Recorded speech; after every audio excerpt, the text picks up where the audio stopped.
Bom dia a todas as pessoas aqui presentes. Sejam muito bem-vindos a mais um Symbiosky Talks. Para quem é novo nesse espaço, a Symbiosky, ela é uma comunidade de aprendizagem online que foi criada para promover um ambiente de trocas entre lideranças das mais de 150 organizações da sociedade civil, com foco em desenvolvimento institucional.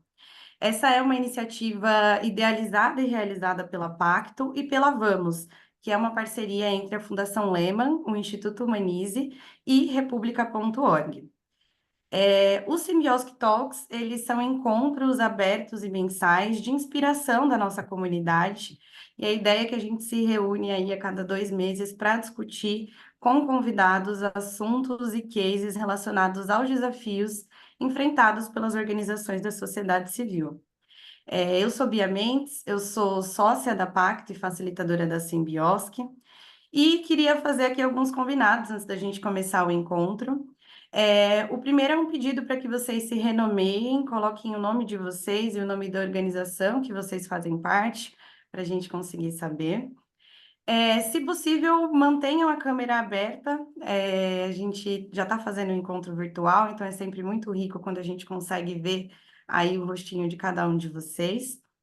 E utilizem o chat para dúvidas. Ao longo do encontro, a gente vai fazer aqui uma conversa sobre a experiência, né, vivida por duas organizações. Então, sempre que surgirem dúvidas, vocês podem colocar aqui no chat que a gente leva essas dúvidas para as convidadas. Por fim, o encontro de hoje ele está sendo gravado e ele vai ser disponibilizado no canal do YouTube da nossa comunidade, Symbiosky.comunidade. Bom, no encontro de hoje, nós vamos explorar como que o planejamento estratégico pode ser um poderoso vetor de evolução organizacional, levando as organizações a novos patamares de impacto. A gente vai ter a oportunidade de conhecer melhor e conversar sobre as experiências de planejamento estratégico vivenciadas por duas organizações da sociedade civil, importantes no campo em que atuam. A primeira é o ISER, uma organização que tem sua base no Rio de Janeiro, mas tem uma atuação nacional no campo dos direitos humanos, da democracia e religião, e existe há mais de 50 anos. E a Fundação Tid Setúbal, uma instituição filantrópica familiar que atua para fomentar iniciativas de promoção à justiça social e ao desenvolvimento sustentável de periferias urbanas e contribuem para o enfrentamento das desigualdades socioespaciais nas grandes cidades, e que está aí com 18 anos de vida. Para tratar de um assunto tão importante, temos a honra de contar com a participação de duas convidadas super especiais. A Ana Carolina Evangelista, que é cientista política, pesquisadora e diretora executiva do ISE, o Instituto de Estudos da Religião. Bem-vinda, Carol. Obrigada por estar aqui com a gente. E também temos a honra de contar com a participação da Mirene Rodrigues, que é administradora de empresas formada pela Universidade de Ibirapuera. Na Fundação Getúlio Vargas, se aperfeiçoou em gestão de projetos, possui 28 anos de experiência no terceiro setor, atuou por 7 anos no Centro de Estudos e Pesquisa em Educação, Cultura e Ação Comunitária, no CENPEC, e atualmente gerencia a área de desenvolvimento organizacional da Fundação Tid Setúbal e também é membro do Comitê de Diversidade. Ela também integra a diretoria do Fundo Zona Leste Sustentável do Instituto Ânima. Seja muito bem-vinda, Mirene. Obrigada também por aceitar o nosso convite. Bom, para a gente começar, nós da Pacto, nós tivemos o privilégio de apoiar os processos de planejamento estratégico vivido pelas organizações de vocês, num momento que pareceu ser muito importante para uma virada de chave na estratégia de cada uma das organizações. Então, para a gente começar, gostaria de ouvir um pouco de vocês, qual que era o contexto que a organização de vocês estava passando e o que que levou vocês a quererem fazer um processo de planejamento estratégico?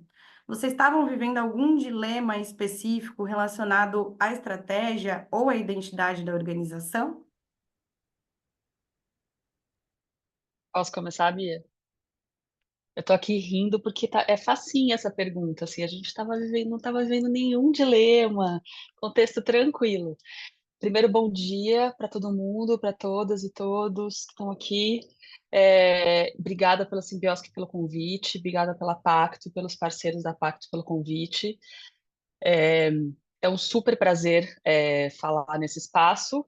Primeiro porque dividir com pares, né, dividir com quem está atuando em outras organizações é fundamental para todas nós, e porque a gente, no ISER, eu sempre digo isso em todos os lugares que eu vou, e a equipe do ISER também, foi muito importante o processo de planejamento que a gente fez com a Pacto, foi muito transformador, na verdade, da atuação do ISER nesse momento, e a gente é muito grato, assim, muito grato pela parceria e pelo que a gente aprendeu com esse processo. Então, é uma dupla satisfação estar aqui falando com vocês. E eu estava rindo justamente porque o Sérgio e a Bia, que nos acompanharam nesse processo, vão lembrar como estava facinho, né, o contexto, quando a gente começou. A gente fez o planejamento em 2021, pós-pandemia, como para todo mundo, né? Pós adaptação de novas formas de trabalho e pós-impacto em todas as pessoas e seres humanos dentro e fora da organização do que foi a pandemia. E aí eu vou falar um pouco para vocês dois contextos, além desse, que atingiu e era um contexto marcado para todas as organizações, né, não só para nós. Nós tínhamos um contexto de desafio, um contexto especial interno, e um contexto especial que eu vou chamar aqui de externo, da conjuntura política, social no Brasil naquele momento, né, no espaço onde a gente atua. Então, como a Bia falou, o ISER é uma organização que tem mais de 50 anos, e nós somos hoje a equipe que está nessa geração, digamos, se a gente tem um pouco dito isso, né? Apesar de ser uma equipe com uma diversidade geracional grande dentro da equipe hoje, nós somos a equipe dessa nova geração né, à frente das atividades de uma organização que tem mais de 50 anos, com todos os desafios de honrar o legado e o trabalho de uma organização de mais de 5 décadas e atualizar esse trabalho para o momento atual. Então, naquele momento, internamente, a gente vivia, não por conta da pandemia e do pós-pandemia, mas a gente já tinha começado, eu, Carol, que estou na direção executiva e compartilho essa direção, a gente tem um colegiado maior de direção com outras 3 pessoas, que eu já falo em seguida, eu tinha assumido a direção executiva na pandemia, em 2020. Assumi a direção executiva da organização no trabalho 100% online. Uma organização que historicamente uma organização que nunca tinha trabalhado de forma online, mas assim nunca é nunca mesmo, tá, gente? Nunca é mesmo. Nossa primeira reunião era assim, não é a gente não vai conseguir, acho que a gente vai ter que fechar, vai ser impossível, as pessoas não vão conseguir. A gente não sabe nem por onde começar. Apesar de pessoas, obviamente, né, numa nova geração especial na organização, com muito trânsito nas ferramentas todas digitais. Então, eu tinha assumido numa transição que a gente já vinha construindo da antiga direção executiva, que tinha ficado 12 anos na organização, para assumir no meio da pandemia. Né? Não foi uma súbita transição, muito pelo contrário, mas um desafio nesse contexto.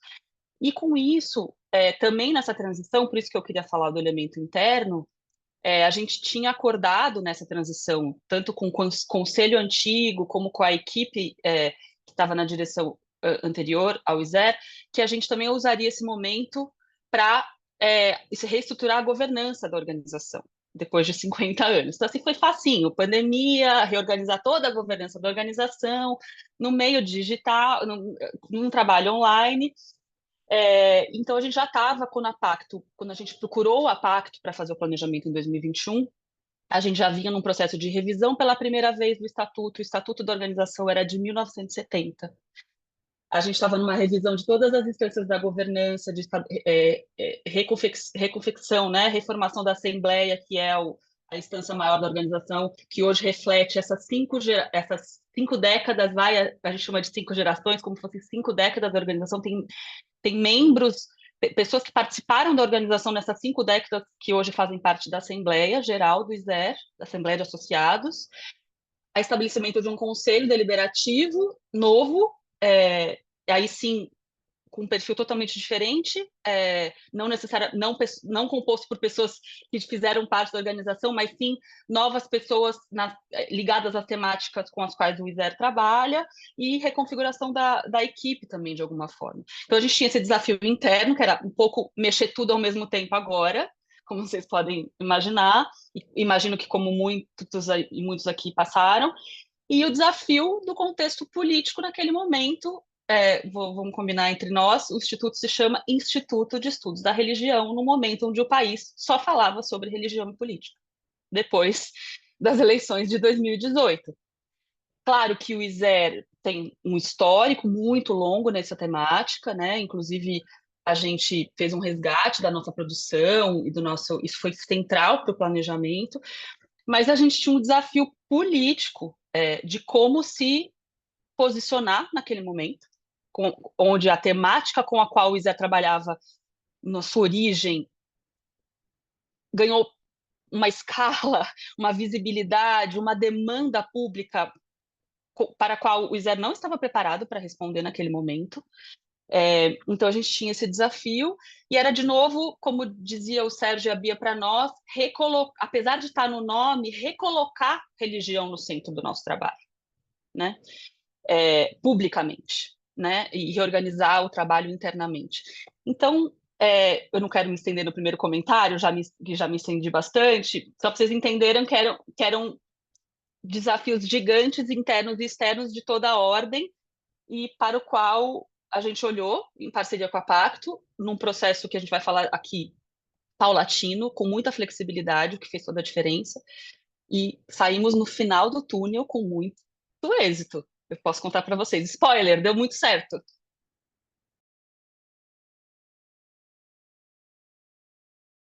E a Fundação Tid Setúbal, Mirene, qual que era o contexto? Que dilemas que vocês estavam vivendo aí que despertou esse desejo pela realização de um processo de planejamento? Seu microfone está mudo. Peraí que eu vou. Isso, Isso. agora sim. Bom dia para todas, todos e todes. Eu queria agradecer muito o convite do Simbiosc, especialmente da Pacto, e queria aqui também fazer a minha autodescrição antes de contar a nossa experiência. Então, eu sou uma mulher parda, uma mulher cis. Hoje eu estou usando óculos, brincos dourados, e eu estou com um casaco de lã preto com alguns pontinhos brancos. Bom, vamos lá contar da nossa experiência aqui na Fundação. É isso, uma fundação familiar que nasce em 2005, começa a atuar em 2006 para o desenvolvimento de um dado território, né? Então, a fundação ela nasce para atuar na Zona Leste de São Paulo. E aí, durante os 10 primeiros anos, enfim, acho que também trazer que desde o seu início a gente realiza reuniões de planejamento estratégico, podemos dizer assim. Então, anualmente, desde 2005, a gente veio fazendo esses encontros, né, planejando as nossas ações para os anos seguintes de diversas formas, né, e com o suporte de diversas pessoas, sejam elas pessoas especializadas nesse tipo de atuação ou não, ou até mesmo desenvolvendo isso com a nossa equipe interna. Mas eu acho que trazer uma boa experiência e que a Pacto também, enfim, assessorou a gente bastante nisso, foi a nossa virada em 2016, quando a Fundação completa 10 anos de atuação, né? E aí eu acho que a gente também vai falando um pouco da maturidade da organização, né? A gente atuamos 10 anos nessa missão, nesse território, para o desenvolvimento desse território, que era o nosso propósito.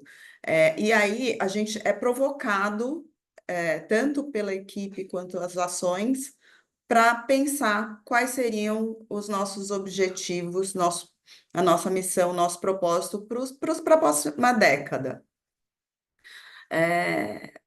Internamente, a gente teve uma provocação do nosso conselho, que reuniu a equipe em alguns grupos temáticos do que a gente já atuava, e esses temas, cultura, juventude, vieram aparecendo no longo dessas apresentações. E a gente também, acho que um ponto importante que a gente ali já se percebeu trabalhando na diversidade. Bem, um outro marco que também foi bastante provocativo desses 10 anos foi realizar o seminário de 10 anos, que foi um seminário internacional que a gente fez, que olhava muito para a temática da cidade. Isso só fortaleceu a ideia de que a gente tinha que ampliar a nossa atuação. Mas como que a gente organiza isso, né? Então, a Fundação já contava, para além do conselho curador, com um conselho consultivo interno, trouxe a Pacto para tentar, que já vinha acompanhando a gente, mas para tentar um pouco fazer uma reflexão para esses próximos 10 anos. Então, a Pacto, com todos esses elementos, se reúne com o nosso conselho consultivo. A partir dessas discussões, sai uma nova missão, que é a missão que a gente tem hoje, né? Que é atuar para a redução das desigualdades socioespaciais das grandes periferias urbanas, no combate às desigualdades. E a gente se percebe que a temática de raça e gênero é transversal a todas as nossas ações. A gente não se propõe também a fazer isso sozinho, sempre fazendo e atuando em parceria com universidades, com o Estado, enfim, né, sem querer dar conta de tudo sozinho.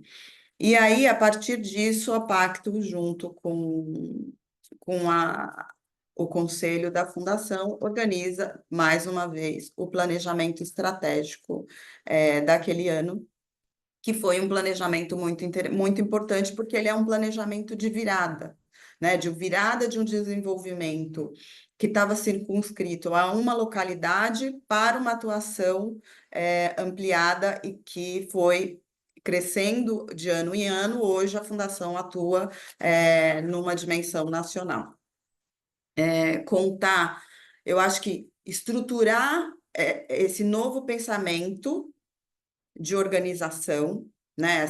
Pensar essa nova estrutura de atuação de uma forma organizada foi extremamente fundamental, mas que também trouxe a gente para outros desafios, que é o formato de gestão. Qual é a estrutura dessa organização que vai dar conta e contempla essa proposta que ela tem hoje, né? Então, acho que esse também foi um desafio e que importante do planejamento, que gerou aí, acho que para os anos que foram seguindo, experiências de formatos de estrutura da organização, até a gente conseguir um pouco chegar no formato que a gente tem hoje. Mas entendendo um pouco como se deu essa evolução da fundação, o planejamento ele só se reforça como uma ferramenta fundamental nesse processo, né? Eu acho que esse momento de reflexão para que a gente entenda o momento da organização é fundamental para que a gente consiga se organizar e planejar o que a gente precisa fazer para dar conta de alcançar os nossos objetivos. Acho que um pouco contando rapidamente da experiência que a gente viveu naquele momento foi isso. E desafios, né? Porque assim, quando a gente se estrutura e entende que essa é a nossa missão, vamos atuar num território muito mais ampliado, deixando o que a gente fazia de operação direta, a gente tinha muita operação direta. Para se afastar disso, isso gera também internamente um impacto gigantesco. E como a gente também se estrutura e planeja essa mesma equipe, essa mesma atuação, essa mesma equipe para atuar de forma diferente dentro da mesma organização. Muito bacana. E vocês podem contar um pouquinho como é que foi, assim, na prática, o processo de planejamento na organização de vocês? E acho que especialmente, assim, quem que foi envolvido, quais foram as etapas. Então, vocês mencionam, por exemplo, o conselho. Vocês envolveram o conselho durante todo o processo, ou só em uma consulta específica? A equipe, assim, como é que foi também o envolvimento? Foi só uma parte? Foi durante todo o processo?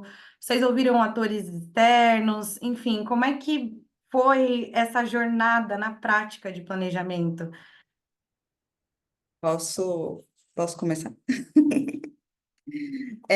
Enfim, eu acho que a gente sempre pensou esses encontros com toda a equipe, mas não o tempo todo, né? A gente já teve planejamento muito mais longos, que em torno, sei lá, de 5 dias, não sequenciais, mas que iam acontecendo aí no final do segundo semestre, a partir de outubro, mais ou menos, a gente ia parando e ia fazendo conversas.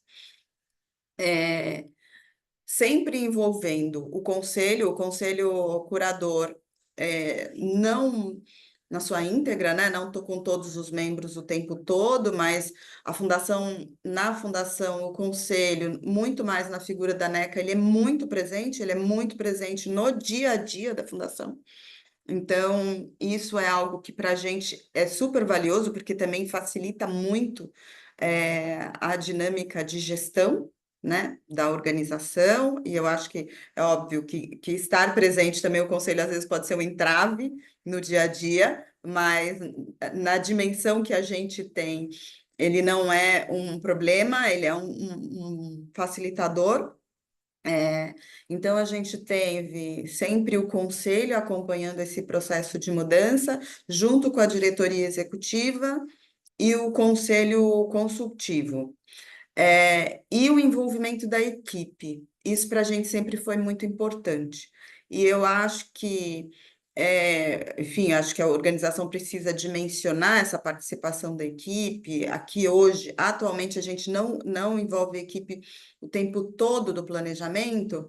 A gente se estrutura com 2 dias, no fim do ano, né, que acontece normalmente no fim de novembro, né? A gente tem uma reunião de conselho curador que dá diretrizes para o planejamento. A partir dessas diretrizes, a gente organiza 2 dias, um mais focado em escutas de leituras da conjuntura atual. A Carol teve com a gente no ano passado, em uma das nossas mesas, né? Enfim, a gente pensa as nossas narrativas, escuta um pouco, tal.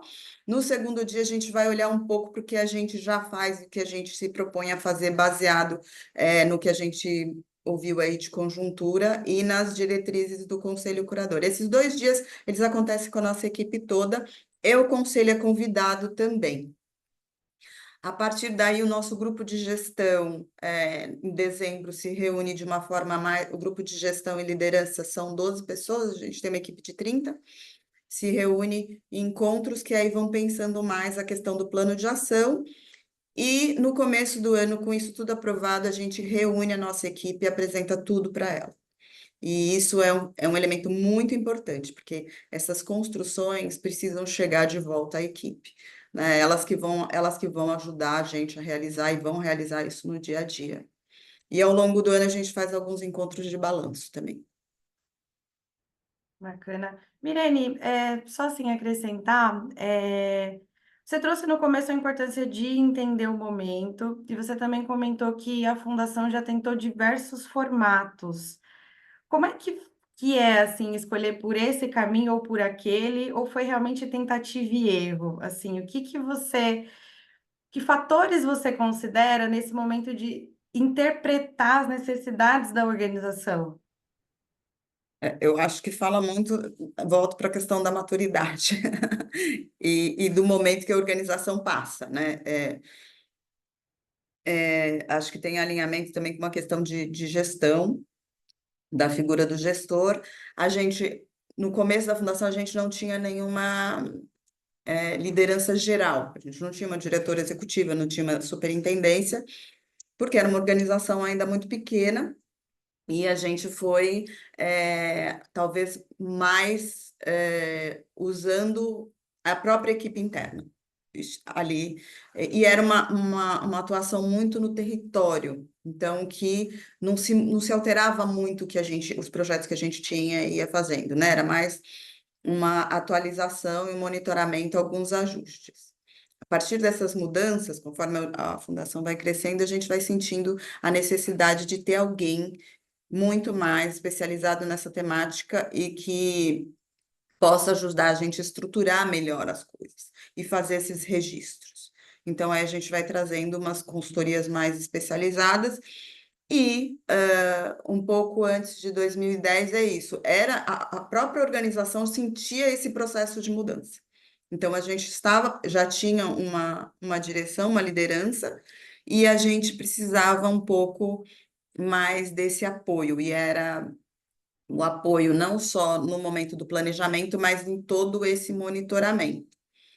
Hoje, a partir do momento que a gente entende a forma com que a gente vai atuar, que está um pouco mais, assim, muito mais clara e estruturada, a gente tem feito planejamentos com a equipe interna. A gente mesmo está organizando e a gente mesmo está sistematizando. Então, a gente também foi estruturando esse processo que veio ao longo do tempo, estruturar um formato que desse condições para que a gente possa ir monitorando também o nosso planejamento, né? Obrigada, Mirene. E você, Carol, assim, como é que foi o processo de planejamento do ISER? Que caminho vocês escolheram? Quem é que se envolveu? Enfim, conta um pouquinho para a gente também. Sim, é interessante a gente estar aqui juntas hoje, Mirene, porque as experiências institucionais são completamente diferentes. A gente tinha zero experiência comparado com vocês, apesar de ser uma organização de 50 anos. O que quer dizer com zero experiência? A gente vinha de um histórico dos últimos 10, 12 anos, como eu disse, né, da organização de planejamento por projeto, pelos projetos nos quais a organização se envolvia, a gente não tinha, e reestruturando toda a governança, como eu já comentei, então a gente não tinha esse histórico de formatos de planejamento, outros planejamentos, naquele momento não envolvimento do conselho no planejamento, porque a gente estava reestruturando justamente essa governança. Então, foi um processo que a nossa demanda também principal para a Pacto era um pouco nos ajude a planejar e nos ensine a planejar. Eram duas demandas que dariam, acho que, anos de trabalho, elas separadamente. Então, as camadas e a gente tinha uma enorme preocupação em criar cultura de planejamento, que a gente não tinha para essa nova geração aqui, né? Como eu estou chamando entre muitas aspas, que eu comecei falando no início da minha fala. Então, a gente se preocupou muito com a Pacto em fazer um planejamento de baixo para cima, no sentido de realmente criar a cultura e engajar a equipe. Como eu disse, é uma organização que também na sua assembleia tem representantes do início da organização, e na equipe atual, além da assembleia, tem uma diversidade geracional, tem diversidade de gênero, de raça na organização muito importante e geracional. Então, as pessoas que estavam tinham passado por vários ciclos de atuação da organização, eram hipercéticas com processos de planejamento. Já tinham passado por alguns planejamentos em suas outras organizações que tinham dado muito errado, ou tinham sido massivos, ou não tinham resultado. E a nova geração, digamos assim, as pessoas mais jovens tinham alguma experiência, mas tinham menos experiência com planejamento. Então, a gente tinha esse desafio de como engajar uma equipe que queria planejamento e uma parte da equipe que, pelo amor de Deus, socorro, por favor. Tudo no online, né? Vamos lembrar, a gente não fez nenhuma reunião presencial. A gente só fez uma reunião presencial com a Pacto um ano depois que o planejamento já estava feito em execução. A gente fez uma imersão com a Pacto, quase que a gente se devia àquela imersão de reunião de todo mundo. Foi uma revisão, um refinamento, digamos assim.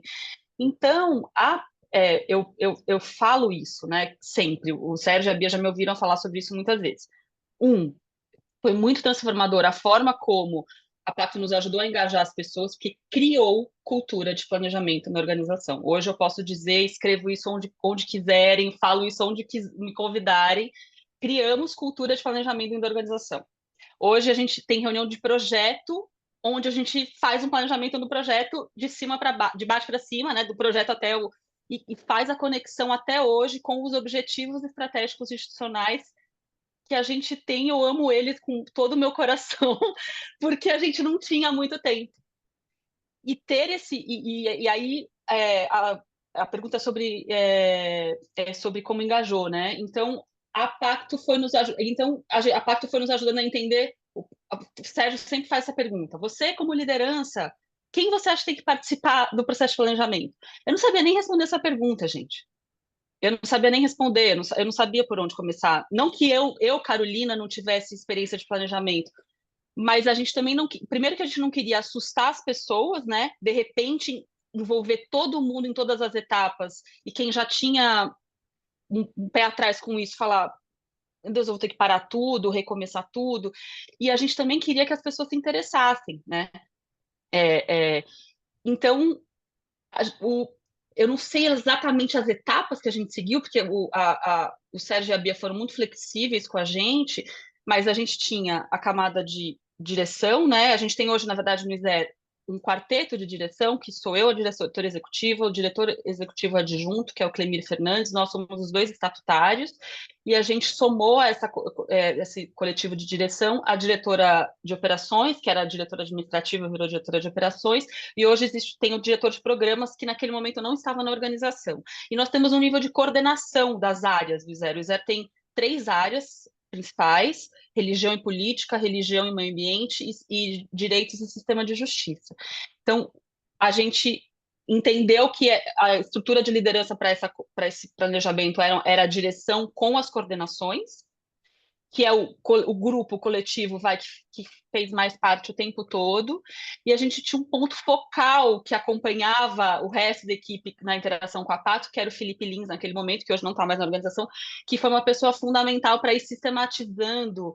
Ele era como, né, o nosso fio, assim, um sistematizador de tudo que esse coletivo de liderança, digamos assim, decidia com a Pacto, dos passos do planejamento e na sua comunicação constante com a equipe. Esse fio condutor, esses materiais que a Pacto, nas reuniões, construía com a gente, e internamente esse ponto focal, ele fazia como um boletim interno, sabe? Como uma comunicação interna com a equipe o tempo inteiro, desses conteúdos que a gente ia avançando, e sim, momentos-chave de deliberação, de decisão sobre esse planejamento, a gente fazia com a equipe toda, com um coletivo maior, todo mundo no Zoom, imaginem, era assim, com os miros e as telas e os post-its e tudo mais, que as pessoas adotam até hoje, tá, gente? Assim, a cultura de planejamento, ela não foi só na prática, ela foi também nas ferramentas, e em 2 momentos de decisão a gente levou esse conteúdo do planejamento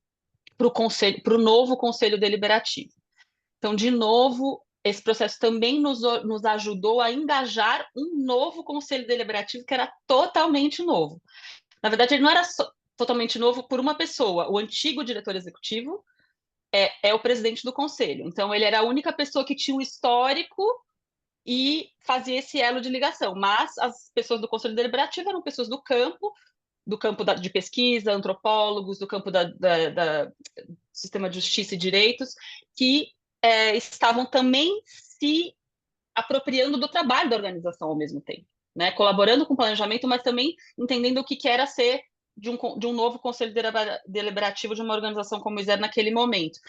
Então, por último, esses 2 momentos de dividir o conteúdo do planejamento com o conselho e dar passos, né? Aí a Pacto sempre nessas etapas que eu estou mencionando aqui, seja no grupo de liderança, na expansão com a equipe e no conselho, a Pacto nos ajudava a definir as perguntas-chave que a gente levava para cada um desses espaços distintos, digamos assim, né? Porque não era uma repetição. E aí, porque sempre era muito conectado com o papel que aquela instância tinha na organização, né? Essas perguntas, para a gente ir sempre avançando, não ir repetindo nas questões, e sempre acumulando a partir de um documento comum que o Sérgio e a Bia vão lembrar, que a gente chamou de documento de identidade, que hoje, Sérgio e Bia, eu posso contar para vocês que a gente está chamando de nossa Constituição Federal, que aí o nosso planejamento das áreas agora, aquela planilha lá dos objetivos estratégicos, objetivos intermediários e entregas virou a nossa grande Constituição. A gente tem uma planilha gigantesca que a gente chama de nossa Constituição, e daí quando a gente faz as propostas, a gente vai como bebê dessa Constituição, vai, digamos assim. Isso é uma coisa que a gente fez internamente depois. E a gente fez o que depois, com a Pacto, a Pacto nomeou de Vozes do Campo, foi a escuta com o campo. Eu queria pôr muita ênfase nisso, que também foi muito importante, porque uma organização como o ISER, que tem 50 anos, corre o risco, eu não sei se tem organizações aqui que têm muito tempo, das pessoas que estão nos ouvindo, de se amar muito. Olhar só para si, né? Porque está tão convencida, a gente já existe há tanto tempo, a gente é tão relevante. Imagina, em 50 anos a gente né? Continuamos relevante, nós somos maravilhosos, autossuficientes, tudo que a gente faz é lindo. E a gente queria sempre falava, olha, a gente precisa ouvir essas questões fora do nosso. E mais que isso, o ISER é uma organização, sempre foi rede, um hub. Então, as pessoas que saem do ISER nesses 50 anos todos, para você ter uma ideia, elas se autodenominam iserianas. As pessoas que não estão mais na organização. Então, esse auto-amor, ele se expande, entendeu? Ele não é só da equipe que está. As outras pessoas que passaram pela organização, elas se consideram do ISER, então tudo lindo, tudo maravilhoso, tudo é ótimo. Não, primeiro a gente olhava para a porta para fora e olhava para o Brasil e falava, não está tudo ótimo.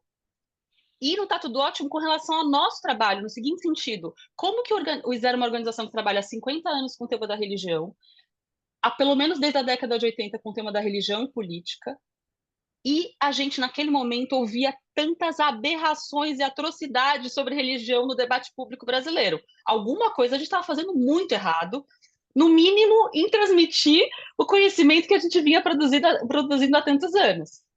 Então tinham vários rumos para a gente corrigir. Então, se auto-amar não era um bom caminho. E aí a gente quis ouvir as vozes do campo, e a gente contou com uma escuta de pessoas das temáticas, né? A equipe nos ajudou a chegar nessa curadoria com a Pacto, quem a gente ia escutar para nos provocar, e eram entrevistas gravadas, sempre com a participação de algumas pessoas da equipe e com a Pacto, com uma sistematização primorosa da Bia, que é um ouro, que até hoje a gente revisita esse conteúdo. Gente, desculpa, mas é que assim, a gente ama muito o processo que a gente fez, tá? A gente não se auto-ama, a gente ama a Pacto. E aí, com consequência disso, a gente foi se transformando no que a gente foi fazendo de conteúdo. E ninguém aqui me chamou para elogiar a Pacto. Eu faço isso desde o primeiro dia, tá? Prometo. Eu juro que não foi combinado. Bom, a gente sabe, acho que como a Carol mesma comentou, que é isso, né? O processo de planejamento estratégico, ele precisa ser muito personalizado e acho que também responsivo ao contexto. Tem a complexidade aí individual de cada uma das organizações. E aí, nesse sentido, eu queria ouvir um pouco de vocês. Quais foram os desafios, assim, que barreiras surgiram ao longo do processo e como é que vocês lidaram aí com os obstáculos, enfim, com os desafios que emergiram?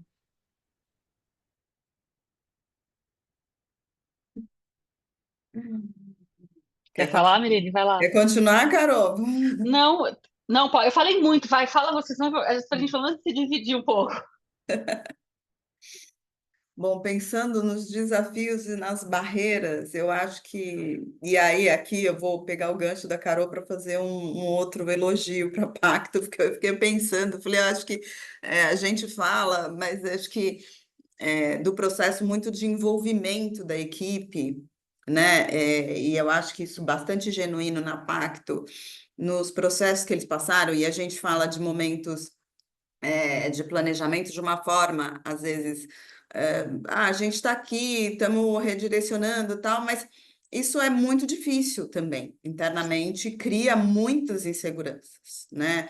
E a Pacto acompanhou um processo nada tranquilo da fundação, nada tranquilo, né, de uma virada, de uma dificuldade de fazer essa virada, né, assim, dos desafios que a gente tinha pela frente, enquanto virar, né, fazer essa mudança do micro para o macro, de abandonar coisas que a gente já estava na zona de conforto fazendo, sabia fazer super bem, com resultado, como você larga isso, entrega isso para um parceiro, solta isso, entende que o parceiro pode fazer tão bem quanto você, e vai para um novo desafio, que é o macro, que é algo novo, que você não sabe muito bem como vai dar, precisando desenvolver aí as competências dentro da própria equipe, se você está entendendo que essa equipe pode continuar com você, que pode contar com você esse desafio.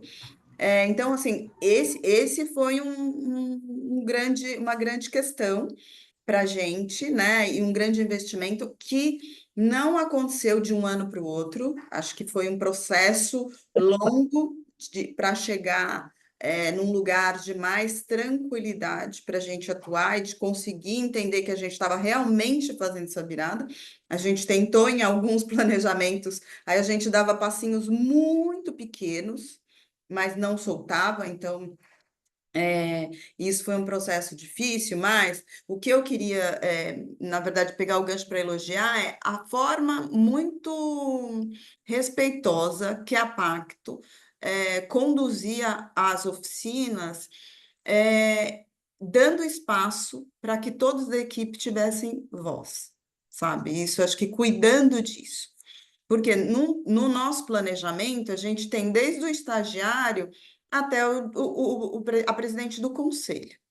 Então, como você vai criando um ambiente em que essas pessoas, esses colaboradores, possam trazer as suas contribuições, porque todos têm contribuições no processo, né? Então, acho que como você vai criando esse espaço de respeito e de segurança e de escuta efetiva, acho que isso e a Pacto fez isso com muita legitimidade, assim, com muita riqueza.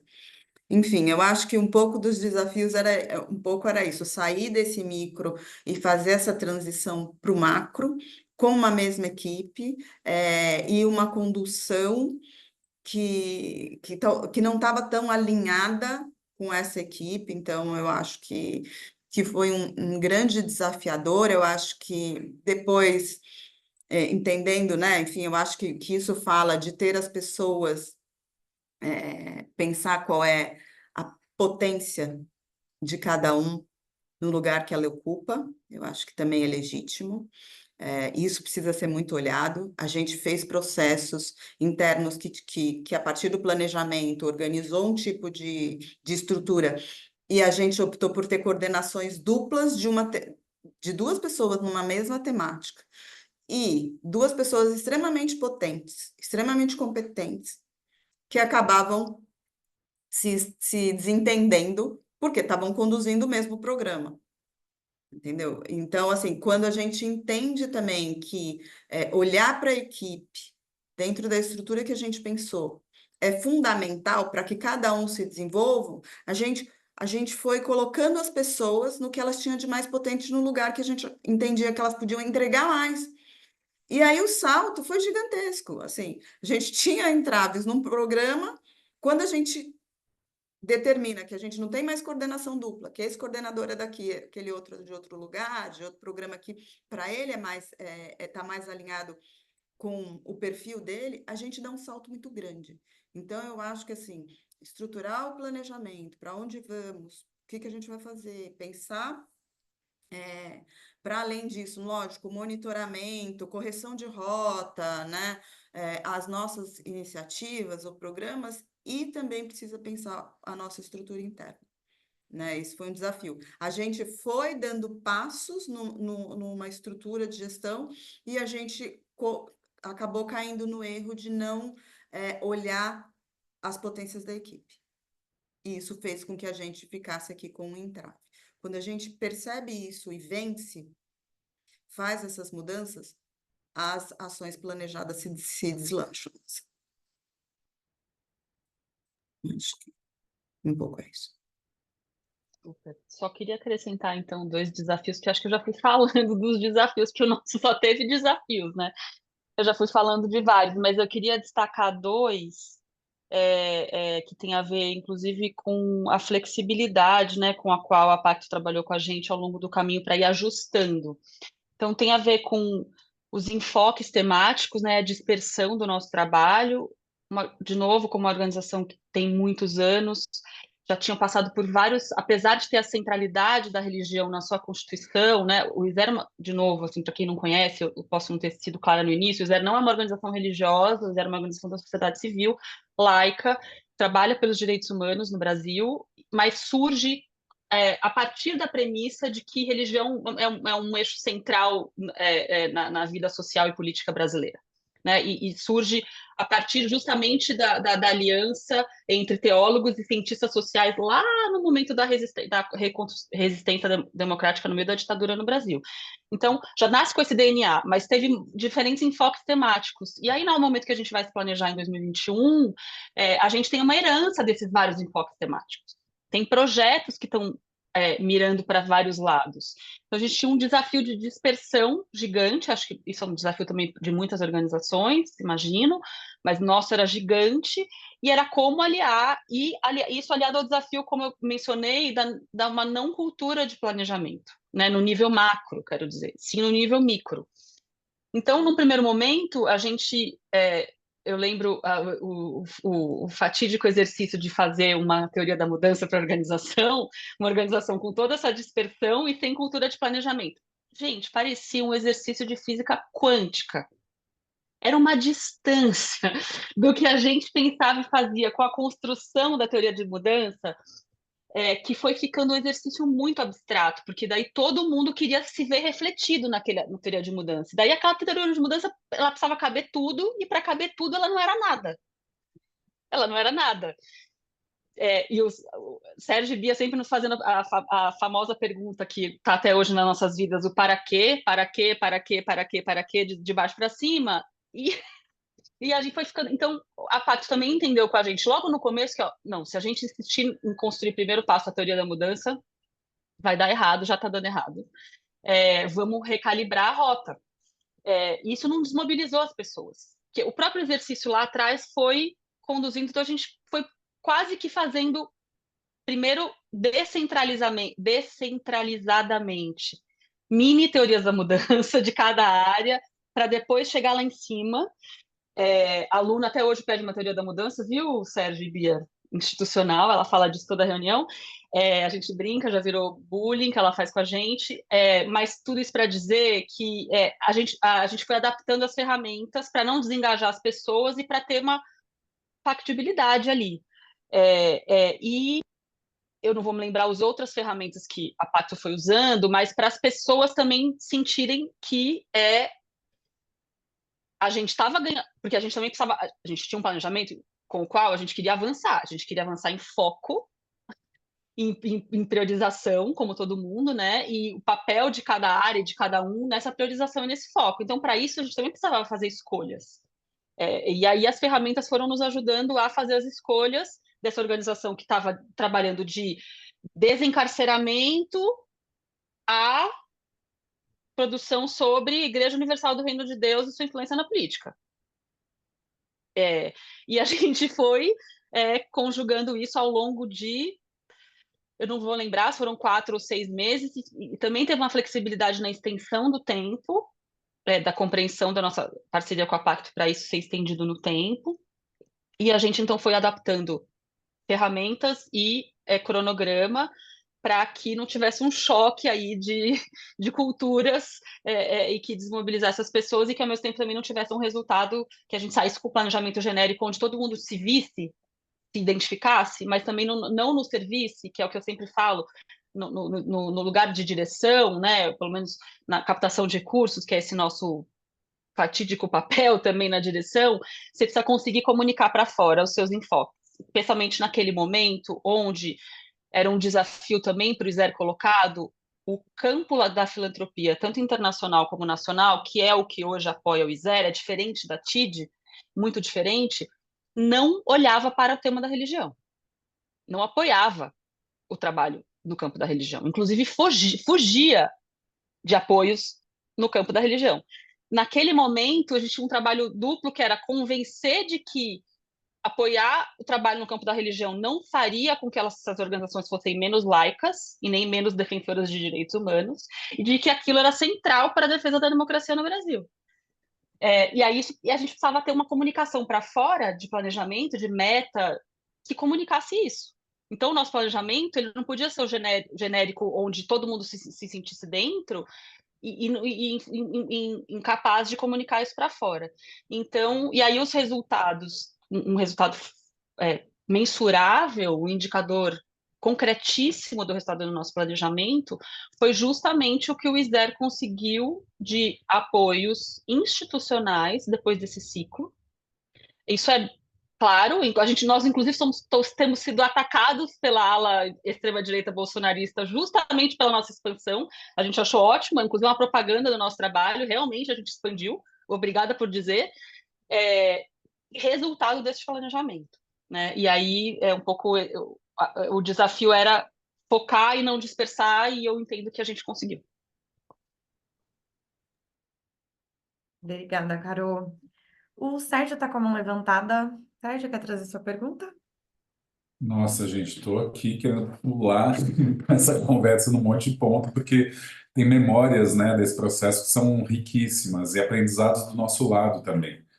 E acho que eu queria compartilhar um aprendizado que a gente teve com cada uma das organizações em torno da sua pergunta, Bia, dos desafios. Então, no caso da Fundação Tid Setúbal, Mirene, acho que uma pergunta muito potente do processo foi o que está querendo, o que está querendo morrer, o que está querendo nascer na organização.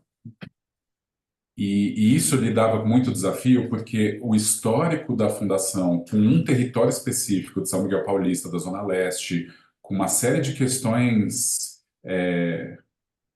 afetivas da NECA na relação com a mãe, assim, na criação da Fundação Tid Setúbal e em todos os vínculos que a fundação tinha com o território. Ali tinha um desafio muito grande, eu acho que vale a gente sinalizar que, além do trabalho com o grupo como um todo, foi feito um trabalho também com a NECA, de certa maneira, na relação dela com o território. Então, um planejamento estratégico de uma organização tem muito das dimensões coletivas, mas tem, às vezes, dimensões muito profundas de uma liderança, da história da organização, que é um salto, né? Precisa ser enfrentado. Mas o que está querendo nascer nesse momento da organização e o que precisa morrer para isso acontecer? Então, acho que foi um processo muito corajoso da própria NECA nesse trabalho, que foi muito bonito. Eu acho que vale trazer. E a gente acabou inventando uma ferramenta naquele momento com a Fundação Tid Setúbal que a gente usa na sequência, usou com o ISER. Que a gente falou, bom, a Fundação está dizendo que quer isso, quer aquilo outro, mas a energia é finita, o tempo é finito, o recurso é finito. Daí a gente inventou uma ferramenta que a gente chamou de equalizador de energia institucional. Tá bom, vocês têm então 5 objetivos. E ela é tão simples quanto pedir para o grupo dizer quantos por cento vocês querem colocar no objetivo 1, quanto no 2, quanto no 3, quanto no 4. E foi aí que se revelou, no caso da Fundação Tid Setúbal, uma inversão muito grande, que tinha o objetivo de apoiar São Miguel Paulista, que era 80% da energia, e os 20% em todas as outras coisas. E aí o grupo apontou, não, a gente precisa inverter isso, São Miguel vai precisar ficar com 20% e a gente precisa passar para 80%. E claro que isso não ia ser do dia para a noite, e aí houve um cuidado. Como é que a gente então vai fazendo essa transição de energia? Porque tem toda uma série de relações, vínculos, financiamento no território. Então acho que ali foi um desafio que é super bonito, que a equipe todo mundo, acho que foi cuidando disso, né? Como que a gente cuida daquilo que precisa morrer e como a gente põe energia naquilo que precisa nascer. Acho que eu queria compartilhar essa experiência de desafios da Fundação. E com o ISER também, de outra maneira, né? O equalizador de energia e o que precisava nascer e morrer também veio à tona, né, Carol? Com 50 anos, com outras gerações, com outro contexto político. Então, só queria compartilhar um pouco dessa experiência que a gente aprendeu muito com isso.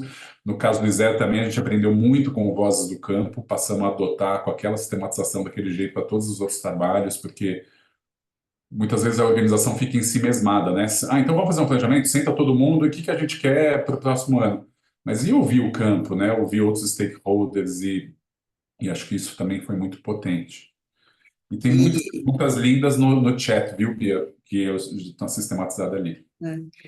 E aí, acho que é super legal você trazer isso, Sérgio, porque acho que do que morre, né? Acho que você fala assim, né? Do que morre, né?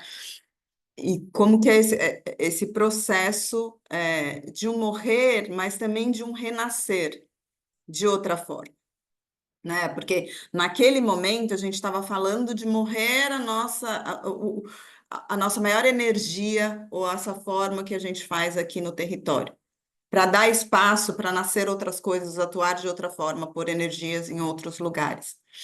E, enfim, quando a gente amadurece isso, amplia, se reorganiza, a gente renasce no território de outra forma.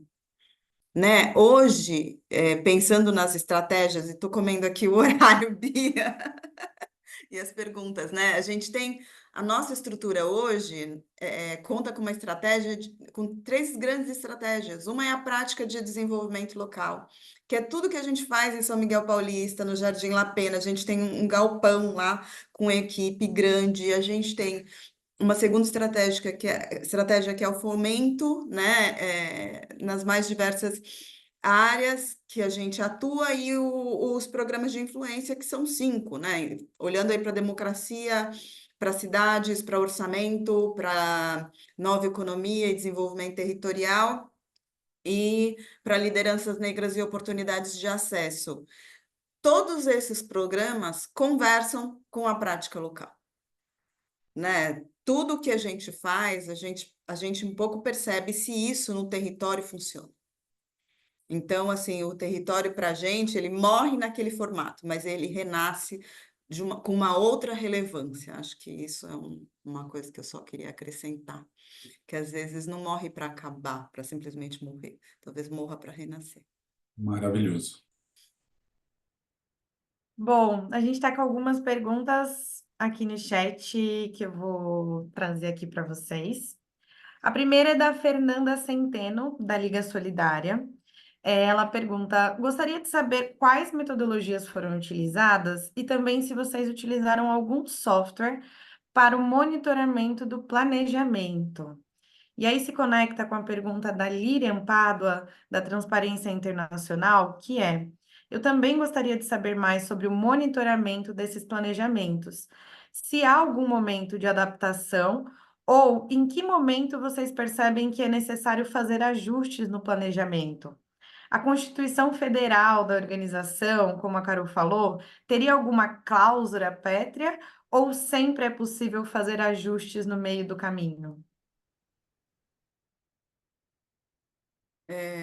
Enfim, na fundação a gente está até pensando um pouco como que a gente se refere ao planejamento estratégico. A gente fez um planejamento para os próximos, um planejamento estratégico pensando em 10 anos. Né? A gente se refere a um planejamento estratégico anual que a gente olha muito mais para uma leitura de conjuntura e para as adaptações das nossas ações e monitoramento anualmente, olhando para esse planejamento de 10 anos, né? Com essa estrutura que eu falei há pouco. Óbvio, as nossas iniciativas, que a gente chama de iniciativa, que é projeto, né, ação, elas vão se adaptando ano a ano. Muitas têm uma perenidade, mas outras podem surgir e outras podem se concluir de um ano para o outro. Mas o plano de ação, ele é pensado muito mais anualmente, olhando o estratégico de 10 anos.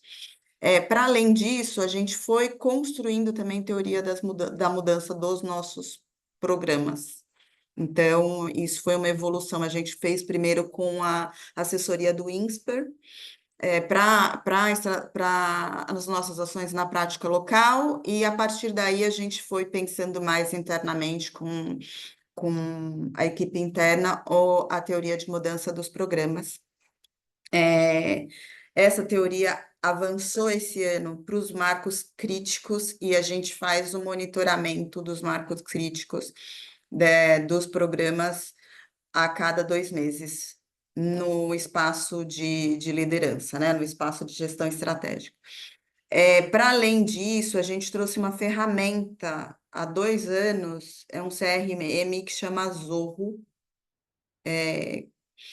E aí, esse CRM, ele dá conta de todas as nossas iniciativas por programas e a gestão e o controle orçamentário também.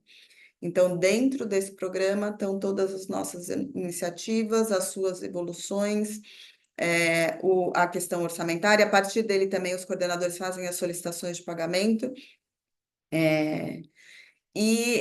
A partir dele também é possível extrair um calendário de eventos voltado mais para a área de comunicação da fundação. Então, para a gente ter um panorama mais geral de eventos que envolvam a área de comunicação.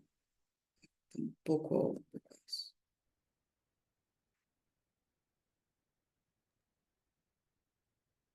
Eu estou pensando aqui um pouco no tempo e nas ferramentas. A gente fez um planejamento inicial, e, de novo, tudo conectado com a conjuntura e o momento organizacional e político do país, né, naquele momento que a gente fez. Então, a gente fez em 2021 até 2024, em tese, a gente tinha um planejamento de 4 anos, com o compromisso entre nós de que, no fundo, ele era um planejamento de 2 anos, porque a gente teria que revisá-lo em 2 anos, especialmente porque era central, as eleições nacionais no Brasil eram centrais para refinar ou mudar esse planejamento, para nós, no nosso caso, que era o coração da nossa atuação, né? Especialmente ligado à religião e política, mas não só. Então, a gente já tinha era um planejamento de 4 anos com um compromisso, um planejamento de 4 anos. A gente olhou os desafios para 4 anos, fez a escuta do campo para 4 anos, se apresentou para os apoiadores do ISER com uma projeção de 4 anos, mas sempre dizendo, em 2 anos pode ser que a gente faça tudo de novo, né? E vai refinar. Então tinha esse tempo, a gente fez isso em 2023, no início de 2023, o exercício interno nosso e discuta com o conselho. De novo aqui, né, Sérgio e Bia, um exemplo de que a gente conseguiu fazer internamente essa revisão, esse refinamento. E a gente reafirmou, inclusive, muitos na verdade, os objetivos estratégicos institucionais, a gente revisou um dos 5, e os demais a gente reafirmou, e a gente revisou os objetivos intermediários, e a gente construiu com a Pacto nada muito elaborado, no sentido de tecnologia, uma ferramenta interna, uma planilha interna de objetivos estratégicos intermediários e entregas. Eu vou falar entregas, porque eu não vou falar resultados, porque naquele momento a gente tinha uma dificuldade muito grande em se comprometer com resultados. Seja porque naquele momento o exercício parecia muito distante, né, do que a gente podia se comprometer politicamente, de novo eu vou remeter à cultura. A nossa equipe tinha e ainda tem pavor de se comprometer com resultados.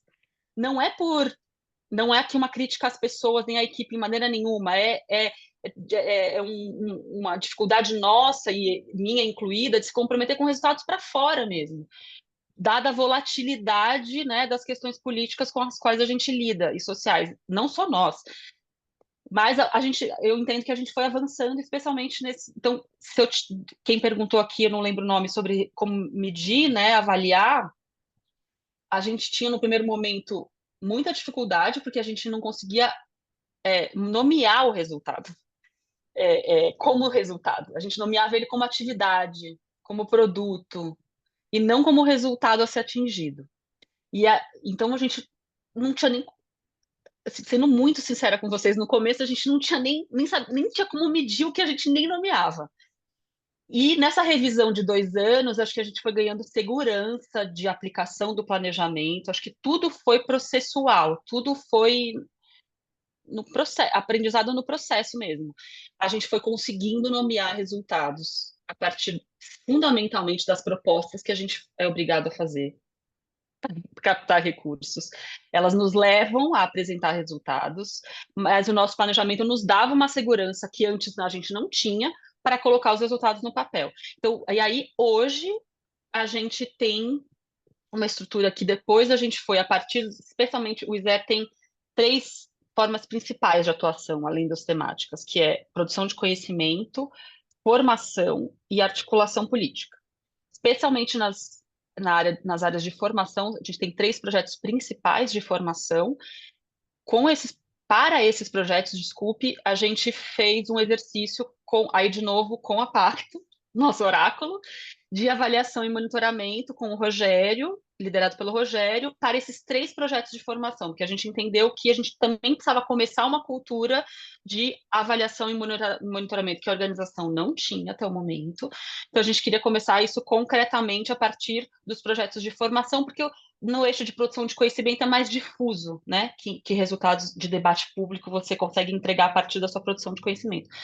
Então, a gente fez isso agora com os projetos de formação, que também ensinou muito a equipe a fazer avaliação e monitoramento, tem ferramentas de avaliação e monitoramento. Isso já está estruturando as propostas que a gente está fazendo para esses eixos de formação, a expansão desses projetos de formação, e aí agora a gente está internamente, independentes da Pacto, de novo, extrapolando esse processo de avaliação e monitoramento para as outras áreas de atuação do ISER, leia-se produção de conhecimento e articulação política. Então, só para sintetizar, a gente foi evoluindo no processo. Não começou de um jeito e continuou do mesmo jeito. Muito interessante, né? O quanto que o processo de planejamento evolui junto com as práticas da organização e com a governança, enfim. E como a Mirene disse, o quanto isso conta sobre o momento de maturidade da organização, né? Bom, acho que aproveitar o gancho aí do tema do monitoramento do planejamento, no dia 11 de setembro, a gente vai ter aqui uma masterclass com o Rogério Silva, que a Carol comentou aí, que apoiou nesse processo de estruturação da sistemática de monitoramento do planejamento. Aqui na comunidade Simbiosky, todas as pessoas que se inscreveram vão receber o link, tá, para participar do encontro. E a gente também tem disponível no nosso YouTube 2 Symbiotic Talks com o Rogério Silva também. Um sobre teoria de mudança e o outro sobre monitoramento e avaliação. Então, fiquem super à vontade para pular lá no nosso canal do YouTube e dar uma olhadinha nesses conteúdos. A gente está chegando aqui na reta final do nosso encontro e tem várias perguntas interessantes, então eu vou direcionar perguntas diferentes para a Carol e para a Mirene. Uma primeira pergunta, né? O Pedro ele trouxe 2 perguntas, uma sobre o papel da liderança e um outro sobre o diálogo com os financiadores e o papel que o planejamento tem para apoiar nessa interlocução. Mirene, você comentou, o Sérgio acho que também trouxe um pouco de contexto sobre as transformações que reverberaram também na NECA, né? E o papel que ela teve aí ao longo desse processo de planejamento. E aí, nesse sentido, o Pedro traz a seguinte pergunta: e quando a equipe quer planejar, pensar estratégias de longo prazo, e é a liderança quem precisa ser convencida da importância desse processo? Como podemos sensibilizar e buscar o apoio dessa liderança para criar essa cultura e envolver a equipe? Então, quero convidar você a contar um pouco sobre o envolvimento da liderança no processo de planejamento e considerando que a gente está aqui numa comunidade de lideranças, né, das organizações da sociedade civil, qual que é o papel central que você percebe aí para essa liderança? E já para a Carol, eu queria ouvir um pouco sobre essa interlocução com financiadores, né? A gente sabe que planejamentos estratégicos, eles têm diferentes formatos, então a gente pode fazer uma reflexão um pouco mais panorâmica sobre a essência, a identidade, ou ser mais aí capricorniano, né? Mais de terra e olhar para o objetivo, para a meta, para a entrega, enfim, e que os planejamentos, né, que a gente fala que eles são os mais orgânicos, eles querem menos prever e controlar e mais perceber e responder. Isso é muito bonito na teoria, mas na prática a gente sabe que tem o desafio colocado pelo próprio campo, né? Muitas vezes os financiadores demandam planejamentos com metas, com métricas, com resultados esperados muito declarados. Como é que você vê esse dilema e como é que o ISDER lidou assim, com esse diálogo, com essa interlocução com os financiadores? E aí eu quero acrescentar uma pergunta também do Pedro Venturini, que é: parceiros e financiadores esperam que a nossa organização planeje e envie a visão do ano seguinte, já em setembro, outubro, enfim, no período da definição orçamentária. Como que as organizações podem antecipar esse processo para não deixar para o final do ano? E aí, enfim, quero acrescentar assim, como equilibrar o desejo do financiador com as necessidades também da organização?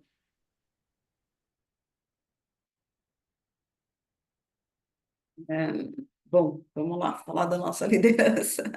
É, eu acho que a fundação, é isso, é de falar da liderança da fundação, né, da NECA, é bastante interessante, né, porque é isso, difícil, são poucas as organizações que têm uma figura do conselho tão presente no seu dia a dia, né? Então, acompanhando tão frequentemente as ações da organização que ela criou, enfim, ou que ela tá à frente. E isso para a gente, como eu disse, pode ser um privilégio, mas também pode ser um problema. No nosso caso, eu acho que a gente tem uma medida que é muito interessante, porque ela está no dia a dia, ela acompanha as nossas ações, ela está envolvida, ela provoca essa organização, né? No sentido de que quando a gente faz a mudança de missão lá atrás, como o Sérgio disse, houve muito desprendimento dela. E parte de uma provocação que ela faz para a própria equipe. O que que a gente faz hoje? Vamos fazer aqui, contar para toda a equipe, organizar e sistematizar. A partir disso, a gente entende que a gente já está caminhando muito para um outro modelo de atuação.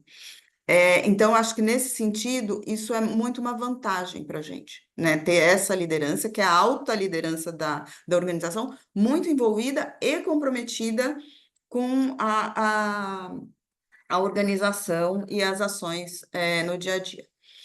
Por outro lado, isso precisa estar muito, muito alinhado com a liderança que está dirigindo essa organização, que está fazendo a gestão do planejamento estratégico, né? Porque o conselho está aqui, dando diretrizes, fazendo acompanhamento, mas tem uma direção no dia a dia ali que esses dois lugares precisam estar muito alinhados, né? A gente já teve momentos que não estavam tanto. E isso foi um impeditivo para que esse planejamento e essa evolução acontecesse, né? A gente tinha a autogestão muito envolvida e a gestão do dia a dia ali, a diretoria não tão alinhado com o planejamento e com a equipe, assim, com a autogestão. Acho que tinha um problema aqui. A gente foi tentando vencer essas etapas, né? Mas isso realmente, eu acho que nesse nível posso dizer que é realmente um grande problema, né? E a gente tinha uma equipe muito engajada, muito envolvida, mas que não muito comprometida. Eu acho que assim, independente de todas as questões que a gente teve já vivenciou, eu acho que é fundamental dizer que a equipe da fundação, ela é muito engajada, ela é muito envolvida com a causa. Então, assim, ela sempre entregou muito, porque ela é muito comprometida mesmo, para além dos problemas que a gente tinha no dia a dia. Então, existia um desejo realmente da equipe de dar um salto, mas existia um obstáculo que estava muito colocado numa questão de talvez desalinhamento da autogestão com uma gestão que a gente vai classificar aqui como intermediária. Quando a gente também resolve isso, entende, né? E eu acho que perceber os limites também dessas relações é importante, né? E a gente consegue fazer essa virada, trazendo até uma outra pessoa para esse lugar, e isso é um ponto de marco de evolução, porque esse alinhamento, ele tá geral. E eu acho que ele é tanto de cima para baixo quanto de baixo para cima, sabe? Quanto que esse papel da Carol aí no ISER né, aqui da Mari, na fundação, é fundamental, porque ele é o elo que entre a equipe que está aqui no dia a dia, tocando as ações, né, o planejamento, tudo que se planeja, eles que estão fazendo tudo e para isso chegar na alta gestão. Como você faz essa comunicação? Como que você, nesse lugar, tem esse papel fundamental de ir fazendo os alinhamentos e os ajustes? Porque é isso, às vezes você, enquanto gestor, percebe um ajuste que você precisa levar para o conselho, para a autogestão e falar, nossa, isso aqui tinha essa expectativa, mas acho que foi um pouco além, a gente não vai conseguir chegar. Então, precisa calibrar isso. Embora, e de cima para baixo também, né? Então, assim, o conselho deseja um pouco, pensa um pouco mais, a equipe está com mais dificuldade. Como que você também tem uma atuação aqui nessa equipe que você consegue fazer isso, chegar mais próximo do que é uma expectativa da autogestão? Então, acho que e algumas organizações não têm isso, não têm esse papel aqui intermediário, né? A gente entende que nem sempre tem uma estrutura, às vezes é uma única equipe que acaba dando conta ali dos processos. Então, acho que o que eu diria é assim, isso é importante, né? E eu acho que é importante dizer o quanto a equipe quer entregar, ter claro as expectativas da autogestão e tentar calibrar isso. Agora, estabelecer um fluxo de comunicação, né, uma linha ali de interlocução, de conversas entre a autogestão e a equipe é bastante importante, assim, porque, enfim, você vai tendo expectativas de ambos os lados. Se você não calibrar isso, você vai estar sempre na falta, né? Então, acho que um pouco é isso. Não sei se respondo, mas é um pouco difícil Então. falar, porque eu tenho uma autogestão muito engajada, gente. Um pouco difícil de Bacana. falar da dificuldade. Então. Obrigada, Mirene. Carol? Bia, me recorda, você fundamentalmente pegou as perguntas que estavam relacionadas com relação com o financiador, né? E Exato. medição, objetivos, e essa é a pergunta difícil, né, gente? É, mas olha só, acho que eu nomeei aqui, né, que a gente tinha um desafio, acho que tem um elemento que é muito específico do zero da conjuntura, como eu fui falando, que é a centralidade e, ao mesmo tempo, a novidade para os apoiadores do trabalho com religião. Então, se por um lado isso era um desafio para nós, acabou na relação com o apoiador se transformando numa oportunidade. Em que sentido? Numa oportunidade em não ter que especificar num primeiro momento tantos os indicadores e os resultados e as entregas, porque a gente precisava, num primeiro momento, se reapresentar para o campo. A gente precisava se reapresentar por uma filantropia nacional e internacional que estava pela primeira vez colocando religião no centro do seu trabalho com democracia. Então a gente tinha um desafio de fazer isso, mas ao mesmo tempo uma oportunidade de poder ser um pouco mais genérico, porque a gente tinha um papel, o planejamento nos ajudou a fazer uma espécie de sensibilização dos apoiadores para considerar essa temática e para confiar no ISER, em outras organizações pares, né, semelhantes ao ISER, né, a trabalharem com a valorizarem o trabalho que colocaria a religião no centro do trabalho com direitos humanos, por exemplo, né, e de fortalecimento da democracia. Então, isso nesse momento nos ajudou. A cobrança dos KPIs, das planilhas, dos resultados pelos financiadores, a gente tinha essa desculpa de dizer, calma lá, primeiro a gente precisa que vocês entendam a parte mais ampla e teórica da história. Isso, então, no primeiro momento, nos protegeu, digamos assim, e não ter as respostas tão objetivas, que eu sei que elas são perguntas difíceis e respostas difíceis para todo mundo.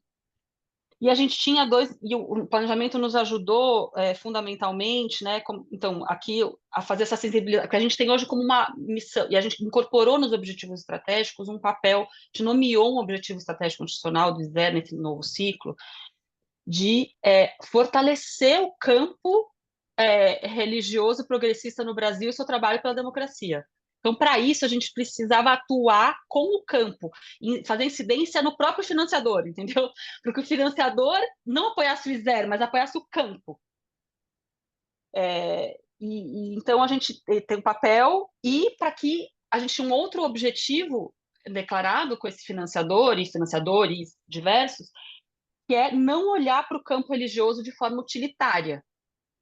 Porque também naquele momento a conjuntura nos levava ao apoiador olhar para a gente quer trabalhar com o ISER ou com qualquer outra organização que trabalhe com religião, porque a gente quer que o campo religioso se mova daqui para cá.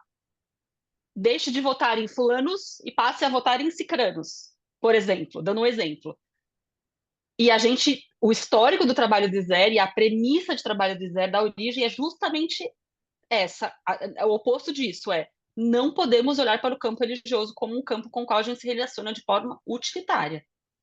Então, a gente tinha um desafio semântico de compreensão e de reformulação do nosso trabalho. E aí, o planejamento estratégico nos ajudou, mais do que se apresentar para os financiadores, nos ajudou a falar nãos, que eu acho que é uma relação fundamental com o financiador. Porque, vocês já devem ter falado aqui em outras sessões, é uma relação de poder, a relação com o financiador. É uma relação assimétrica de poder, porque envolve recursos humanos, financeiros e apoio para o trabalho. Ela pode ser muito sinérgica, positiva, pode ser uma relação de poder que se equilibre, mas ela é uma relação de poder. E aí nos ajudou a falar não no sentido de não de recusar o recurso, né, gente? Ninguém aqui está rasgando dinheiro, mas é de dizer o que a gente não ia fazer. O planejamento nos ajudou a dizer, não, isso a gente faz, mas isso a gente não faz. E aí eu acho que foi fundamental.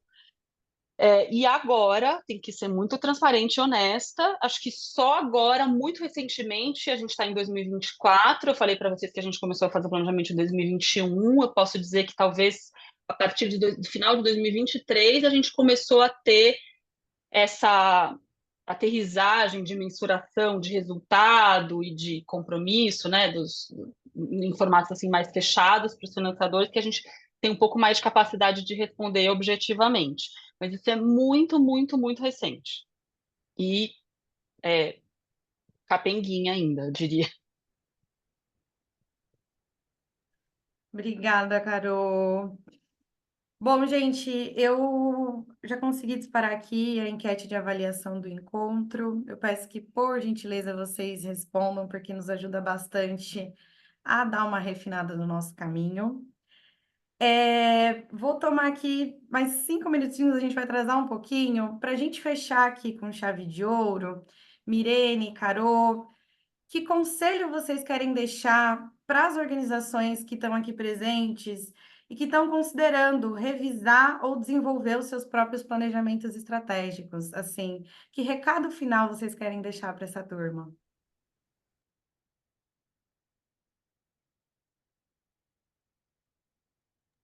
Estou pensando.